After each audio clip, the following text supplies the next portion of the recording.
Hey guys, what's going on? Sherman here.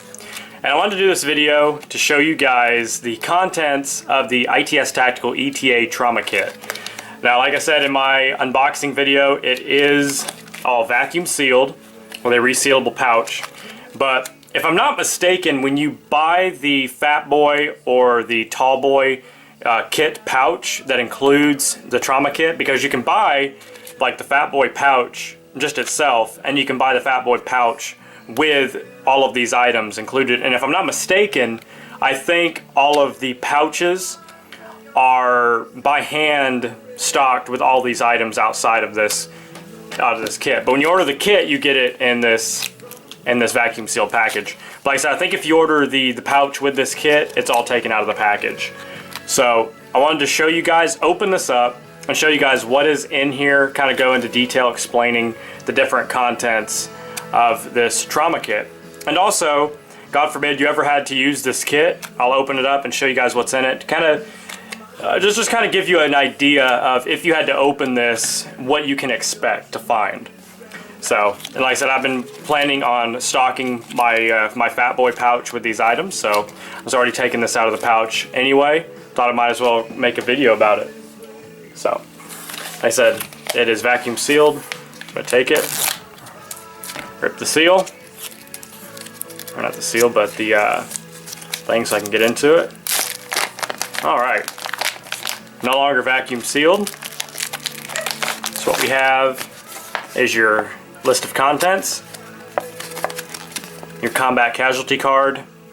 It says care under fire, different types of different stuff. I'll explain that a little bit later. First thing in here, I'm assuming they're all going to be packed the same way. Let's just take it all out.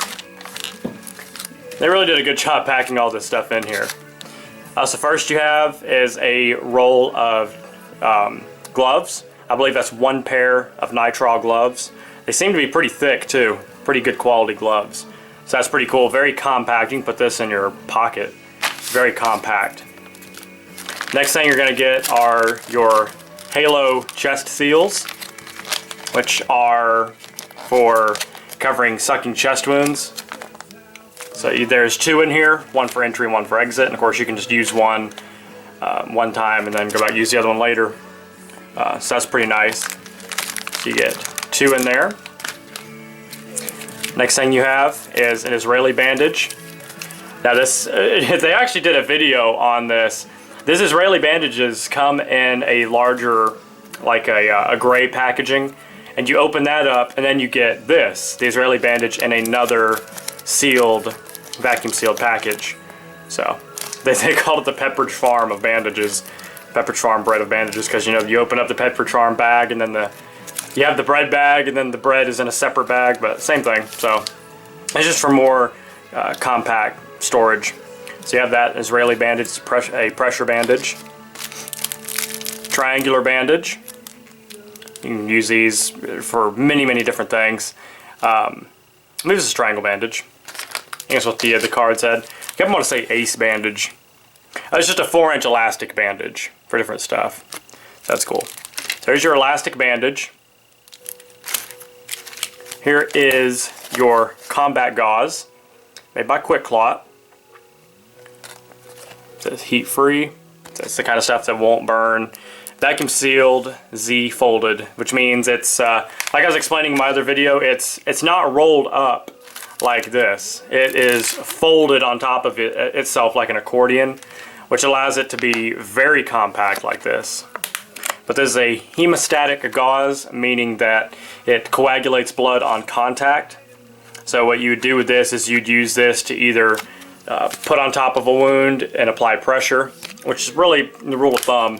You'd place that on a wound, then put your Israeli bandage over that, or this gauze. But you can also use this to pack wounds, and meaning if you have a big open wound on an extremity, you just start shoving the gauze in it. This is 3x4 inches, or no, 3 inches by 4 yards. Okay, so it's 4 yards of gauze, which is a pretty good amount of gauze, like I said, for packing most kinds of wounds.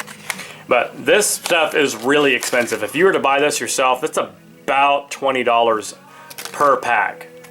But this is a very, very, well, it's actually completely necessary, in my opinion, for any trauma kit. It's completely necessary. You're gonna need some type of hemostatic gauze to stop the really bad bleeding. Like arterial bleeds, you're gonna need something like this. But something that I noticed that's really cool, it has a little tearing notch on pretty much every single corner. So pretty much no matter where you grab this, there's always going to be a place you can tear it open. So that's kind of neat. So that's neat. It has instructions in the back, of course, made in the USA. So that is an excellent piece of gear to have in your trauma kit.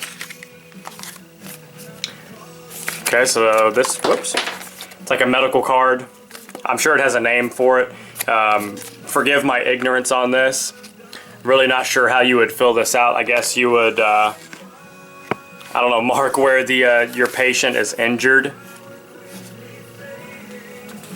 So, kind of reminds me of like a toe tag. It may be what it is, actually. I'm honestly not 100% sure on that one. So, like I said, forgive my lack of knowledge on that. I'll look it up and I'll put it in an annotation. And then you have a pencil to mark on the card.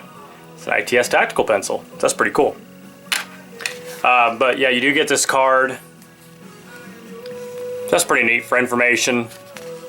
Guess you could give to EMT when he shows up, whatnot. Like I said, I'm not entirely sure on that, so forgive me on that one. Alright, so, and then last but not least, you just get some regular gauze. It's an easy gauze. It's just packed gauze. It looks to be also Z-folded.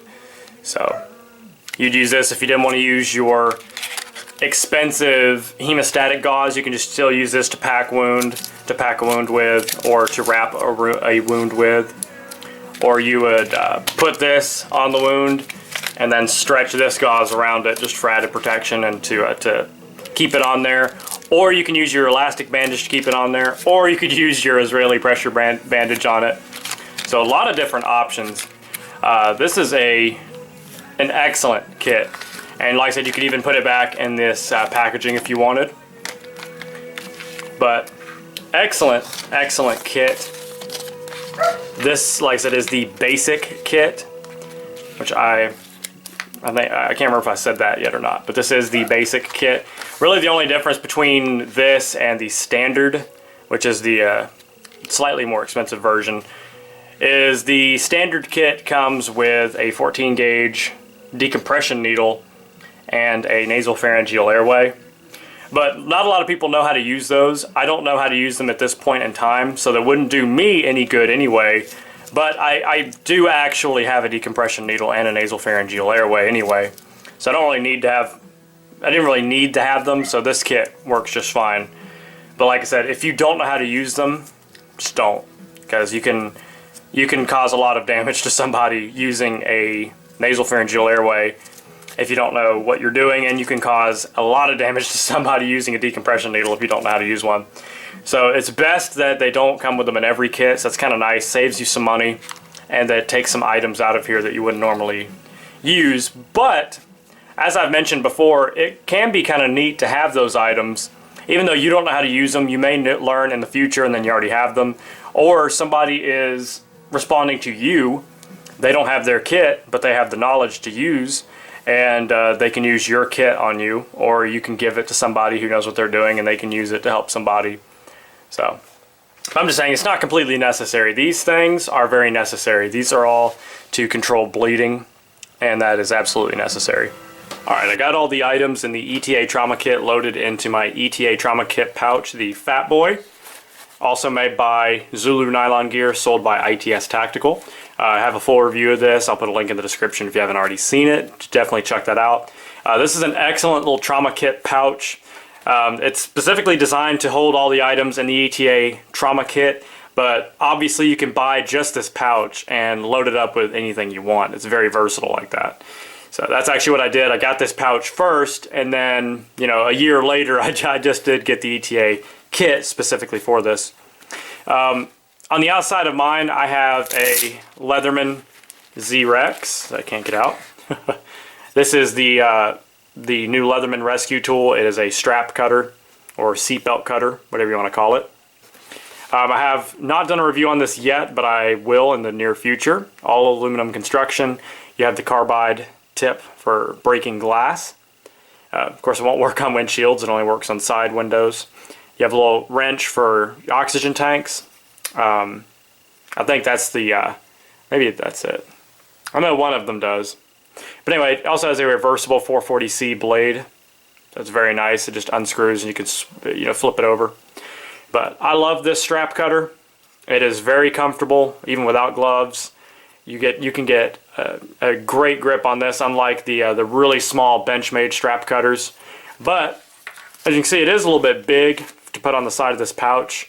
But I like this more than I like the EMT shears because this has a little bit more capability because it has that glass breaker. But I still might get shears for this to put in the back of it. Or I might get a smaller strap cutter to put in here. I don't know yet. Nothing is set in stone and definite. This is just how I have it set up at the moment. But, because it has some MOLLE on the side, so you can put some things on it. But anyway, it's loaded up. You can see that because the inside is that shock cord material. It's kind of pulling on this pack a little bit, make it a little concave.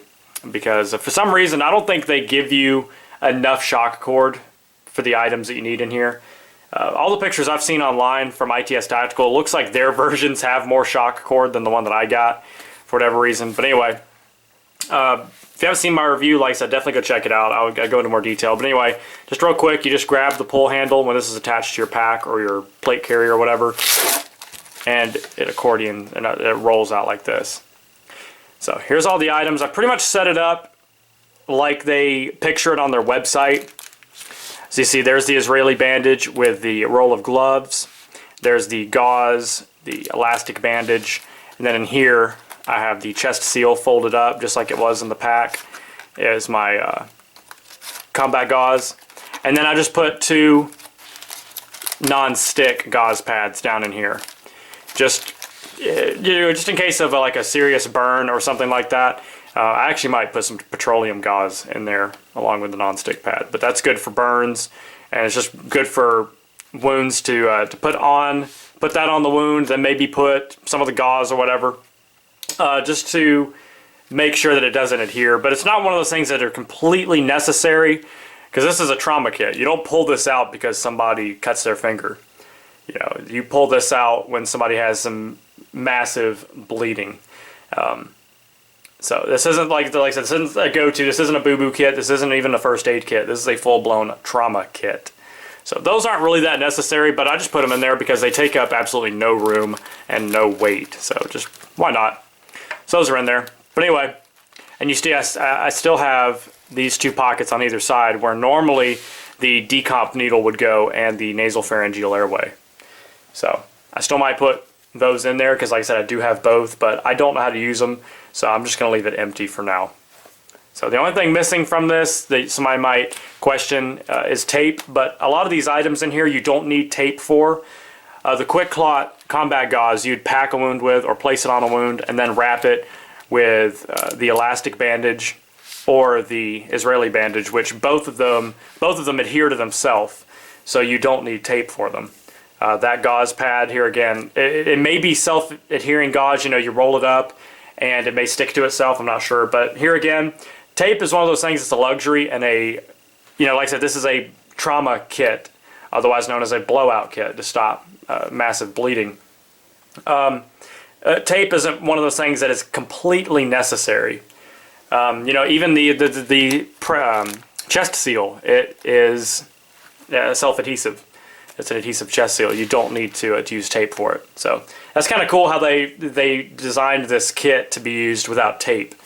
So, if you want to put a small roll of tape in there, you can, but like a big roll of 3M transport tape, it didn't really fit in how I have this set up. But anyway, this is jam-packed full. All the elastic straps are extremely tight.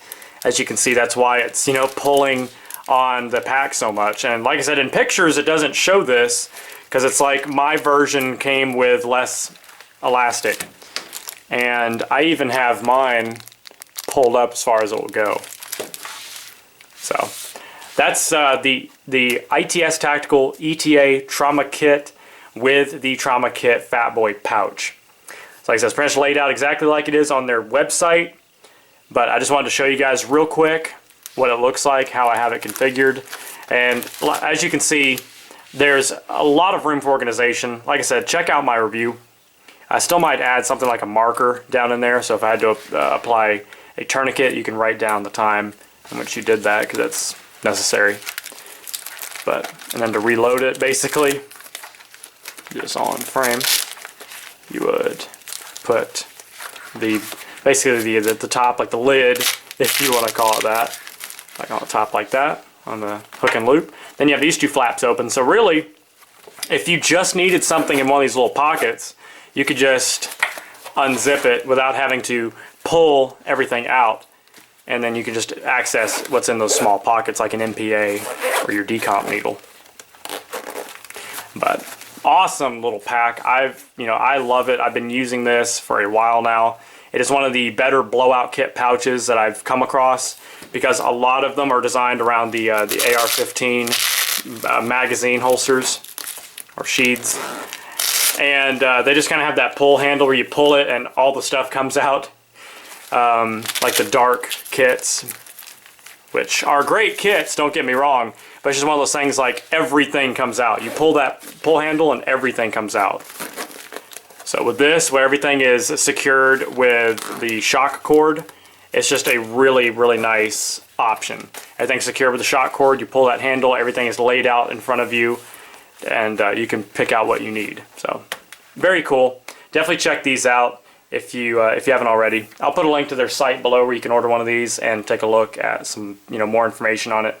And like I said, I'll link my review in the description. All right, guys. Hope you have a great rest of your day. Stay safe, stay sharp, and God bless. Sherman614. Peace.